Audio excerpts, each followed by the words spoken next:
chickpea pasta with a kick. There is something about autumn that inspires us to cook and eat more legumes, would you agree? There's so much one can do with legumes, not just soups and curries.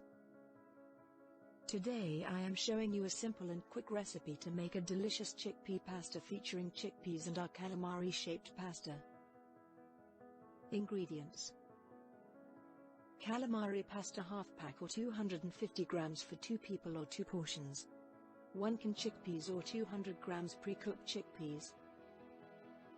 1 jar country basil sauce. 2 teaspoons hot chili spread or smoked paprika. 2 cloves garlic. Rosemary dry or fresh. A fresh extra virgin olive oil like Novello.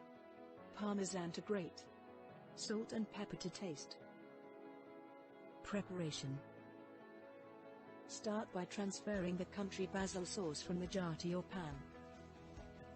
Rinse and drain the canned chickpeas, or get the pre-cooked ones if you are opting for the latter.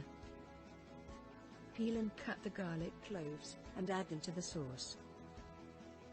Throw the chickpeas in the pan with the sauce and garlic.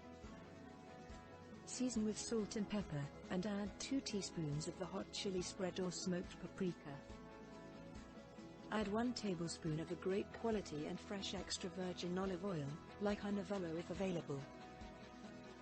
Mix and add a generous amount of dry or fresh rosemary. Mix, lower the heat, and leave to simmer for 20 minutes at least. While your sauce simmers, boil the water for the pasta, with enough salt. And when the water is boiling, throw the calamari to cook. When the pasta is ready, drain it and add it to your sauce. Don't forget to set aside some cooking water. Next, mix well to incorporate the sauce and add 3 tablespoons of the cooking water set aside. Your chickpea pasta is now ready to be served. Enjoy with some grated parmesan on top and a drizzle of extra virgin olive oil. Buon Appetito!